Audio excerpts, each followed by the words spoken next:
Hello guys, in this Echo we have a new boss, new season, season 7, and in this video I want to help you to do your best damage.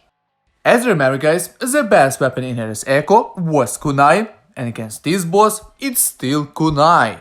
So keep using it to do higher damage. For those who have Kin and Worm, use a hero you are comfortable with.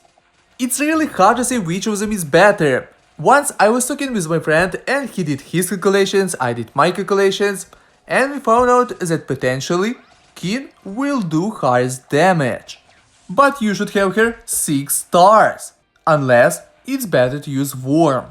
But with some bosses, Worm is not practical, because some bosses can jump and listening bug will not stick. Anyway guys, this boss is not really fast, he doesn't jump, and with Worm you can increase your damage on up to 50%. So against this boss, I personally recommend Worm, unless your Kin is 6 stars. But you can use Kin if you're more comfortable with her. I'm just telling you that number shows that potentially with Worm, you can do highest damage, unless your Kin is 6 stars. Then in this case, it's better to use Kin. For those who doesn't have Kin and Worm, it's better to use common hero. With plus 3% damage to all skills, you do higher damage than for example with Tsukiyomi. So use Kin or Worm, if you don't have them, use common. And use other heroes if the difference in attack is big. Okay guys, now let's talk about equipment. And let's start from necklaces. The best necklace is Eternal Necklace, because it do higher damage to enemies with higher health, and it deals additional damage to enemies with full health. And as you know guys, bosses in this Echo always have the full health. On the second place, we have Voidbreaker Emblem. Emblem will give you higher attacks than common necklaces, but with Emblem, it's better to keep your health below 50%. I must say that the combination with Voidbreaker Windbreaker in the last minute, in the last second, you can do really powerful damage. From common necklaces, the best is only one, Metal Neck Guard. But with this necklace, the first and the last supply skill must be Power Bullet. So with Power Bullet, you can increase your attack on up to 65% instead of 50%. The best glows are Eternal Glows, especially if you're using Kin and your Eternal Glows are at Legendary grade. At Epic and Excellent grade, it's kinda hard to say which of them is better, Voidbreaker Handguards or Eternal Glows. Eternal Glows give plus 20% attack, while Voidbreaker Handguards increase your damage on 50%. You have 30% difference, and it looks like Voidbreaker Handguards at Epic and Excellent grade will do higher damage to boss, but 10% chance to crit with Shuriken Drone's Destroyer can make them do higher damage.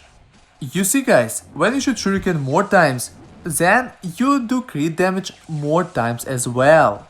You can do your own little experiment if you use Eternal Glows with Baseball Bat and with Light Chaser. And you'll see that Light Chaser, especially when you'll make Eternal Light, crit more times. So guys, at Legend grade, especially with Kin, use Eternal Glows. But at Epic and Excellent grade, it's more up to you guys. Both of them are really good. From common glows, only one are good, Army Glows. The best suit for NS Echo is Eternal Suit, because every time you revive, you get plus 15% attack. If you somehow don't have it, I don't really recommend Windbreaker Suit, it's better to use Full Metal Suit. But you must have it Epic, because at Epic grade you'll get plus 10% after reviving. From belts, I recommend or Legendary Eternal Belt or Waist Sensor. Waist Sensor will help you to survive in the last minute. And boots, of course Legendary Treads, but if you don't have them, use Eternal Boots. From common, Prosthetic Legs. Light runners are not useful here, because we don't have mobs here and there's no one to kill, so it's better to have higher speed.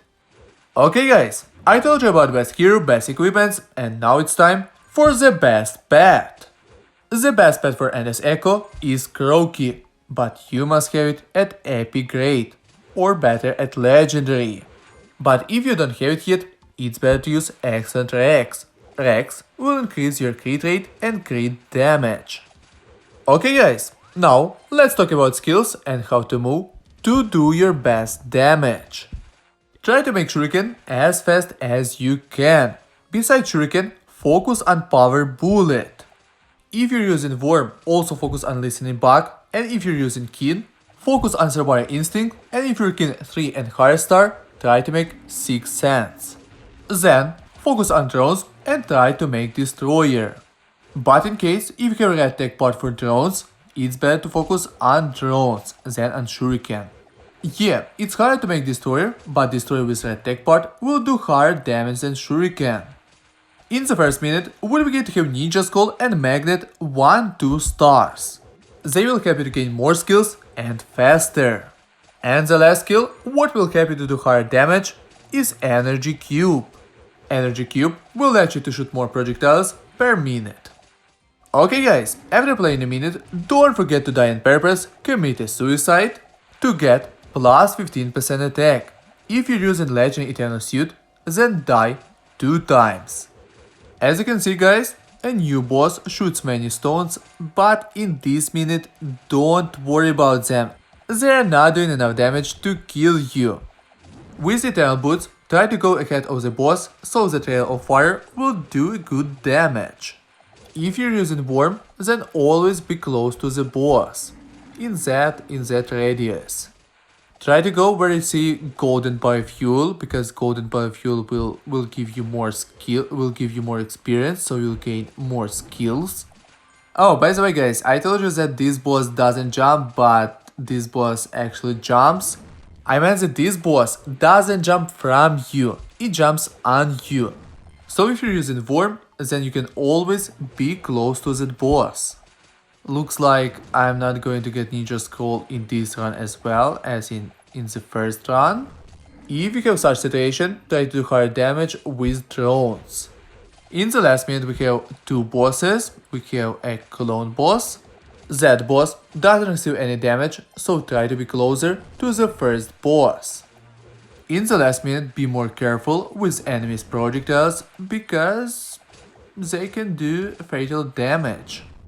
By the way guys, if you have problems with surviving, then Ronin suit can really help you here, even 1 star. Another thing you should know is that if your pet dies, you lose his buffs. So if your pet dies, try to revive him.